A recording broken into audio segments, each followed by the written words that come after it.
Hey guys, welcome to another session of Epic 7. This is my initial thoughts video for Ran. Before we get into it, I have to definitely point out Ran's character design in terms of like aesthetics looks very cool. I think it's very appealing to a lot of people, and we got a sneak peek of like what he looked like in the game like maybe a couple months ago. And so now that he's released as a hero, we saw the animation previews maybe a month ago. And now he's finally here. So probably gonna be the first hero to be released for episode 4, even though episode 4 is not officially released. We've had that in the past, where I think episode 2 is it? I think episode 2, Alencia joined like before episode 2 was released or something like that. Something along those lines. So they could still be wrapping up episode 3.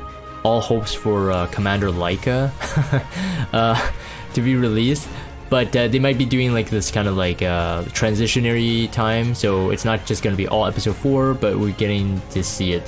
So even before we get into the kit and the usual discussion on what I think about the stats, the skills, I did wanted to segue into a separate commentary about how the game is progressing in terms of like how we perceive what a good character is.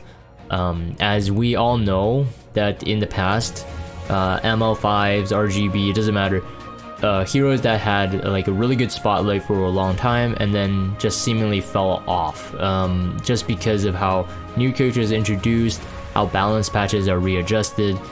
And so for example, like Alencia, Apocalypse Ravi was gone for like more than a year, about 2 World Arena seasons, completely irrelevant, and then they get buffed, right? Some heroes get buffed, and I think more or less this is kind of disturbing for me in a way when I think about it from like a game design perspective, because Smilegate has taken the position that they're not going to be nerfing a hero. So even though we want nerfs, they don't want to nerf a hero, they want to passively nerf them in terms of releasing a new hero with a kit that either soft counters them or just makes them less relevant. So for example, one of the biggest examples would be like Carrot. Last World Arena season was very dominant. This season not as much, because people will have like Amelia or something like that. So it's like there's an easy access to cleanse away the burns, but then also to be like very aggro with CR boost, attack buff, healing, barriers, etc. So like there's that involved. And as we know that each balance patch that comes out, which apparently there's one coming this week, the balance patch preview, which of course I would be making a video on that as well. But with each subsequent new hero, new change, but no nerf, it becomes just very hard to sustain. So I pulled up one image, so sorry for this rant, but I think that it's very important for me to solidify this into my video series right here, right now, because this is something that I've already seen that's happening too much, and I rant about it on stream. So people who are watching this video, if you attend my streams, you know this is a concern that I have, a real concern. I took Apocalypse Ravi as an example. To each of the skills, so Deliverance, Soul Exchange, and then War God's Might, the image on the left is taken from a screenshot I did for my Apocalypse Ravi review, or my thoughts on her or something like that. That was in 2019. So as I'm making this recording, it's October 13th, 2021. And we just recently, maybe 2 months ago now, I don't know, I might have lost count, maybe a month and a half ago, we got Apocalypse Ravi buffed, maybe 2 months ago now. And you can see the difference here. Like even if you don't read what's changed, the tooltip in terms of the description for the skills is much longer now. This is something that ends up being so Smilegate has introduced, like from a game design perspective, they've introduced too many mechanics that now there's like too many mechanics for interplay. So before, like let's say, let's take an easy mechanic, like a defense break is a debuff, right? You can get rid of that with a cleanse. But then now we have things like skill nullifier, CR boost, stackable damage, and then Ran will introduce even like, well, not technically new because he gets a debuff called Stigma, which is already introduced, but it's technically a newer debuff and stuff like that. So our expectations for heroes being good or not now is heavily based on this sort of, I would say, mental modification. Our perception of what's good now ends up not just being, does a hero attack buff? Does he do an immunity buff? Like, he has to be like attack buff, immunity buff, and cleanse, full cleanse, with barrier, with extra turn, and stuff like that. I'm you know, talking about like ML Cowrick and Ran, which I'll talk about in a bit. So as you can see, like this is something that I'll definitely come back to in terms of like a topic. This is not a sustainable way to game design, to any game design. There's absolutely no way. I foresee that there could be a big change in how they do these buffs in the future, but as you can see, like if they keep going down this path, like Apocalypse Robbie is really strong right now. If they keep going down this path, our tooltips will end up being as long as the Abyss bosses from floor 100 and up. And that just becomes way too crazy. It becomes really crazy. I would say that if we're gonna type up Ran's skill preview in the tooltip, it probably won't be as long as this, but this is just a visual example of what I am concerned about in the future. It's like, how do they sustain this, right? Like, heroes that get buffed, that become underwhelming. One, like mechanically, it's probably not as effective. Okay, we have that. But the other thing is that they don't gain enough, right? Look at Luna's buff as well. Luna's buff is really strong right now too. So anti-crit, but then have a innate critical hit increase. Her tooltip is also longer. If you compare hers to the old one, I'm glad I make videos so I can, like, you know, dig back and take screenshots like this so you guys can see it. But yes, so this is just something that I definitely want to keep in mind. Now, why this is important is because I believe that this is why I think that Ran is even stronger than he should be. It's because, again, his toolkit, his skill set, it does a lot. And sometimes just like throwing all the mechanics at the dartboard won't actually make the hero good. We've seen that, like, let's say for example with Solitaria, she technically has a very packed skill set. She has AoE, she has strip before hit, stun, pushback, stealth, debuffs on the AoE,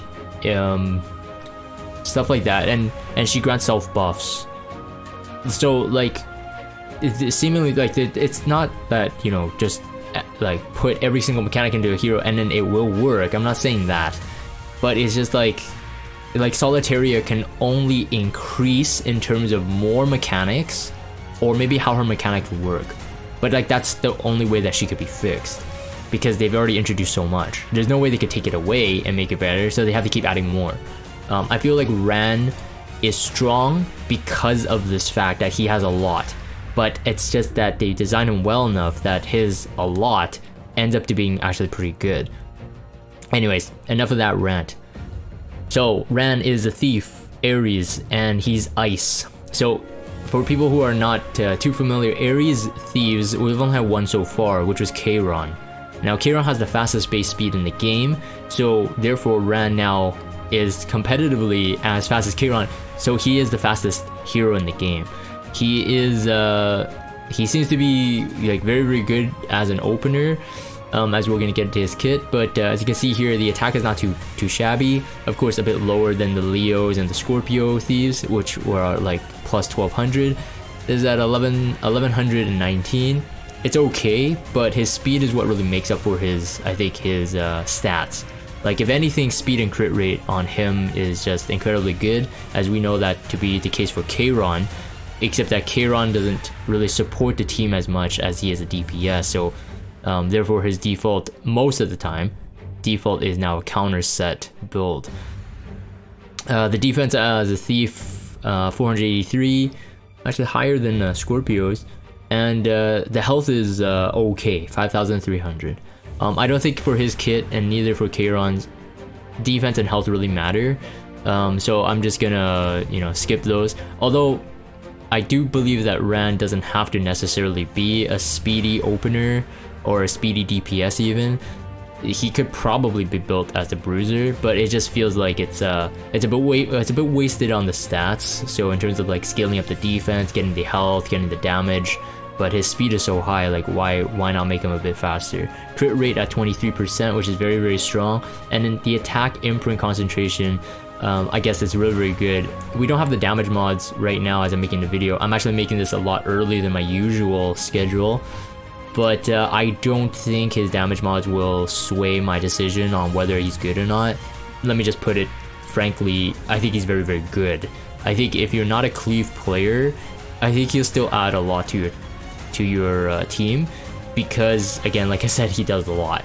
So if his mods, so hear me out, if his mods end up to be good, then your ideas or theory crafts on how you want to build him may also change. So if he's a really good damage dealer, you can try to focus more damage and less on the speed. If he's not that as good as a damage dealer, maybe you run him like a Cerise. I definitely already foresee him in a position where he could be sort of like a pseudo Cerise type of opener. In terms of let's say Guild War defense. Guild War defense, I would say Cerise is still one of the top Guild War defense heroes, and then mix match 2 DPS or something like that. But Cerise is more likely than not usually in the team, so it's kind of interesting. I think he can be in that spot. Very, very strong against the counters that usually people would bring into Cerise, so I think he could be useful there. Let's keep moving. So first things first is his S2, Mental Focus. This is a non-attack skill, grants immunity to all allies for 2 turns before increasing attack for the caster for 2 turns, and it grants an extra turn to the caster. So in the, I didn't take the screenshot here, but in their official video on Rand, they did showcase it against Hippolytus. So this means, of course, this means that Selene will be triggered as well.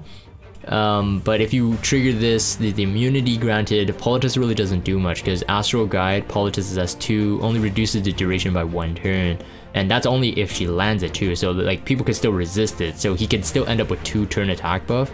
But if it does land on him, and he's an ice, so it might not land on him, it might miss. If it does land on him, he'll have an increased attack for only the S3 left, but if it does miss him, he has it for the S3 and the S1. Assuming that he doesn't get stripped in between. The immunity buff, of course, is really good, because like I said, it can proc Hippolytus, but Hippolytus can't really do much. In terms of the S3, she can't, unbuffable or blind the entire team, because they'll still have immunity, because it's a 2-turn immunity buff. The only way for Hippolytus to strip it is to run a Violin, but Violin's not really popular on Hippolytus, not incredibly popular. I've seen it maybe 2 out of 100, so 1 out of 50 fights Hippolytus in regular arena. I've never even seen it in World Arena. I think World Arena, most people run either Book or Abyssal Crown at the moment. So it's not exactly a counter. If it's for, like, you could proc a Selene potentially, but then you can sort of play around her EE. You can run Ran on Silver Rain. So Silver Rain does grant an attack buff outside of the caster to the next hero with the highest attack when you do a non-attack skill. So you can use him as a buffer. So again, like I said, like that could be pretty good for defensive teams. We're talking about like Guild War defense. He can run his own artifact, which I'll talk about as well, but or he can run anything else. But I think Silver Rain, if you think about him for like a team-wide setup, Silver Rain might be his best in slot, or his own artifact. S3 is Instant Blade. So Instant Blade attacks all enemies with the sword, dispelling 2 debuffs before 80% chance inflict stigma for 2 turns, a 65% chance to decrease defense for 2 turns. Now the orange highlight there is not added in terms of the mola. I've seen people comment, it's like, you can't do math, they're calculated in. No, it's not. The 80%, 65% is the base, and then you add the skill enhancement. Even though, arguably speaking, I kind of agree with those YouTube comments, because in terms of usage scenario, if it's already all highlighted, so in terms of the skill enhance, the white text feels like it's been molded. So comparing to, so for example like this, so comparing to this, right, like when it's molded, it's highlighted, when it's not molded, it's not. So I kind of understand the YouTube comments. So there's 1 or 2 of those comments. Sometimes I always have to correct them and say that, no, you're doing it wrong, you don't understand, like this is not how they do it. But they're logically correct. So they're trying to simulate the in-game UI, which like white text means that it's molded. So I understand the confusion. Regardless, you do need to mold it to +5 for 100% chance to inflict a stigma, 85% chance to decrease defense for 2 turns.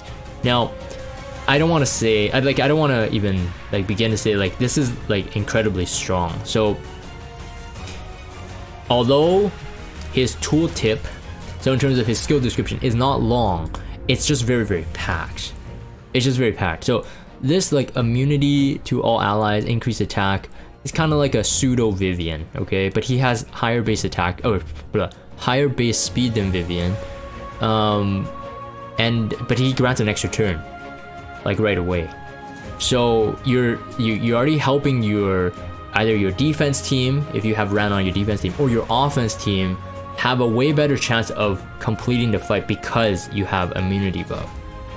And then the second thing for the S3, attack all enemies, so AoE, and then you dispel 2 buffs, so that's enough for any defensive starting measure, immunity and barrier, 100% chance to grant inflict stigma, and then 85% chance to decrease the defense for 2 turns, 85% defense break, AoE before stripping, and strip has no proc rate. That's pretty crazy. That's pretty strong. Inflict the soul burn ignores effect resist. So if you were taking into offense comp or maybe RTA and you have souls, you ignore the effect resist. That's very big. The ignoring effect resist in this case would ignore all the effect resist. So in terms of the 2 debuffs would ignore effect resist. The stigma would ignore effect resist. The defense breaks also ignore effect resist, but it's at an 85% proc rate, so you have 15% not to land it. In terms of the proc, that's very strong. The only thing is that I think Bellion at the moment is very high use in defense comps. So if you're we're talking about arena defense, I guess. If you are using Ran as an opener for that, then you will have to bypass the effect resist. If his damage is not super high, heck, I think you can give him some effectiveness, because I think his utility is not purely focused on like he can do AoE damage, but like he can dispel into defense break, which is huge. So in that sense, if his damage mods aren't incredible, and I don't think it's wrong to put him on effectiveness ring. I don't think it is. Like think about like how Flan is used, but Flan like can't really do what he does here, although she does different things. But no, I don't think there's any defense breaker that can strip before a defense break. So this makes him, just that skill alone, not even talking about the stigma, that skill alone, in my opinion, already makes him incredibly strong. And then grants skill nullifier once to the caster. Damage dealt proportionate to the caster's and the target speed. So the damage scaling here will work like Assassin Sid, which Assassin Sid increases based on his own speed and also the target speed. So the faster they are, the more damage you do, and of course the faster you are, which is very strong. It can make like Acid does not actually need a very like he doesn't need a lot of stats. His soul burn does a lot of damage, of course due to high mods, but usually Assassin's Sid is there contesting fast heroes anyway, so you're more likely than not going to one-shot something, especially if you soul burn, if you gab or anything like that. Like, is it worth running Ran on gab? Could be, maybe. If he's high damage, it could be decent on Alexis Basket too, because you technically have 2 turns to keep the greater attack buff. So in terms of on the turn, he on his initial turn, let's say you will S2, you can extend the greater attack buff there. But then also if you go S2 and you don't gab, and you S3, he still has the attack buff from the previous turn, so you can actually keep your greater attack buff for 1 more turn.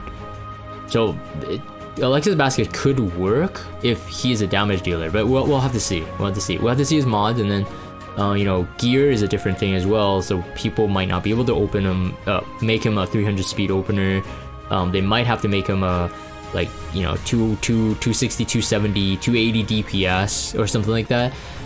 So it will depend, but I just feel like he has a lot of flexibility because a lot of his skills are like very relevant and very strong. Granting the skill nullifier to the caster for 1 turn, also very strong too, because you attack first, you'll grant a skill nullifier. So let's say for example you force him into a violet, so he will miss violet because he's ice, but he will grant a skill nullifier, so he'll potentially survive for 1 turn, and he won't get an attack down because he's granted immunity on the first turn, or on his S2. So there's quite a lot going for him, so he'll probably get like a turn before he's fully dead, potentially. I'm not saying that he would, but let's say like against the violet, that skill nullifier becomes very clutch, very strong. And then yeah, I already said the damage. Stigma. So Stigma is a new debuff introduced with the 3-star fire hero Melanie. Melanie also does Stigma, also AoE, but I don't know if people have tested her. I'm not quite sure.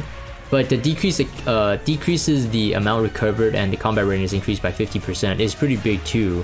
But of course that wouldn't work on Politis necessarily. Now there's a question I saw one of my guildmates ask, like, does Stigma and Politis' passive stack? I would say it would, but even if it, yeah, I would say it would. I would say it should.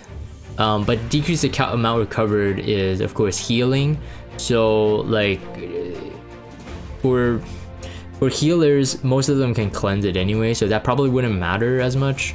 But for, let's say, you know, people with passive healing, either on lifesteal or have healing abilities, so like a Ravi, Fire Ravi and stuff like that, or even Sigurd Scythe, the Stigma debuff would be pretty good. Regardless, I don't think it's a waste. I don't think that's the big thing, but I definitely think it's a decent ability for him to have. And like I said, for the kind of opener kind of ran, I can definitely see this being very useful. Yeah, if you put him on a defense team, the Stigma debuff can be very useful. Alright, and then on the last one, oh, well, this is a preview of what it looks like. So that's the Stigma debuff icon. It looks like some kind of like biohazard icon, more or less. So yeah, this doesn't inflict onto everyone in this screenshot here. You can see Ran on the left with the skill null with the 2-turn attack buff, because in this video preview, Politis, which is the top hero on the right, actually it's all very light, you can't see it, but she did the S2, she did Astral Guide, so therefore some damage to Maid Chloe, some damage to Pavel, some damage to G Purgus, and even himself. But he is not affected in terms of the reduction for Astral Guide, because I think it missed. So he has 2-turn attack buff, 2-turn immunity there. But defense break, I think he's missed 1 defense break on the back, but 3 defense breaks, which is more or less relatively what you're going to be looking at anyway for an 85% proc rate. And then the S1 attacks the enemy with Sword Storm, penetrates the defense target by 20%. So built in Aaliyah's knife, and then damage dealt proportionally to caster's speed. So this one will not be based on the opponent's speed and your speed, but just your own. In terms of raw damage, we got what, 10, 20, 30, 40% raw damage. So I'm gonna suspect that this mod is gonna be sub 1 times mod, so probably like a 0.85, 0.9. If it ends up being like a 1 times mod, this is gonna be a very strong skill. It has 40% raw damage, which I haven't seen that in a very long time, actually. Very long time. Let me calculate this again. 10, 20, 30, 40. Yeah, 40% raw damage. So 40% raw damage is very rare these days. Usually they cap it at 30 and then they adjust it with the damage mods itself. But I think that maybe they ran out of things to Mola. So in terms of like, this one's like 7. There's 7 here. Oh wait, this is... Yeah, so this is 30 raw damage. And then there's... and the S2 only has 1 turn. Yeah, so I guess they had to do it. But 40%, so they're probably compensated by lowering the damage mods. That's what I'm thinking. But I think, you know what? His S2, S3 is very strong. The S1, I'm glad that they didn't have an increased CR, because everybody has an increased CR on S1. Pen, defense pen at 20, okay, I'll take it. I think that's fine. Yeah, well, I'll have to see the damage mods. The last thing is his artifact exclusive. If maxed, increase the attack by 15%. So it's just straight up, yeah, slightly higher than Violet Talisman on turn 1. So just a slight increase there, and then when using a non-attack skill, has 100% chance to remove 15 souls from the enemy. I think this could be useful. Like I said, I think this is more or less more useful for like a defensive team, in case you're expecting your opponents to have book. But I think if you set up your defense team well enough, I think Silver Rain really might be his best in slot. But I definitely don't think that this artifact is not unusable. I think it's definitely usable. There's I mean, I don't know what other thieves can really use this. Not quite sure. I was thinking Celine, but I think really Celine really needs her artifact. She needs that attack buff to guarantee some kills. So this might be his like an artifact that he would like the most. I just think about like thieves that have non-attack skills right now. Violet does, Ruzid does. But this I think it ends up being like probably one of his stronger ones. But I think right now in terms of Theorycraft, probably Alexis Basket could be viable if he's damage dealer. If he's not, Silver Rain, I think very strong. If you actually want to use him as an opener debuffer, maybe Cursed Compass still, Cursed Compass. And or maybe this one. This has a utility as well. I think this has a utility in World Arena 2, but we'll have to see. I think overall, like I said, I think Ran is a good enough hero for you to be pulling. If he was a limited hero, I think he would have a limited hero kit, but just not overpowered. You know what I mean? And actually, you know, arguably speaking, I think it would consider as overpowered. S2, S3 combined, I would consider it as pretty strong. It's just that right now, like, okay, because we know he's not a limited hero, I think our minds can easily persuade ourselves that, oh, it's not a limited kit. But I think his kit's pretty strong. So I would definitely put him onto like I would go for him. Unfortunately, I think at Landy banner was just here. If you had pulled for triple S Landy or pulled for multiple Landies, you're kind of out of bookmarks. It kind of sucks because I think he has this kind of like ML Charles vibe for me. Whereas like I said, like on ML Charles originally, I said that I think he's very well designed. I said that cleavers will most likely want to use him more. But over time, people really liked ML Charles. I'm very glad to see that because I really do think that ML Charles was one of the better designed ML5s to be released last year in terms of like mechanics, what's on paper. And I think Ran has that similar vibe for me, that he has like kind of like the bread and butter basics, but just enough like additions to his skills to make it more than just a regular defense breaker, more than just a regular immunity buffer. So I definitely think that he's worth going for. I'm gonna go for him. I think he's also really cool. I mean, this last screenshot here, him in the lobby sitting, I think is very, very nice. His animation is cool all around. He looks great. I think his skill set looks pretty good too. Anyways, that's my thoughts for Ran. Hopefully you guys did enjoy that. Hopefully you guys learned something. Let me know what you guys think in the comments down below. Are you gonna go for him? What do you think about him?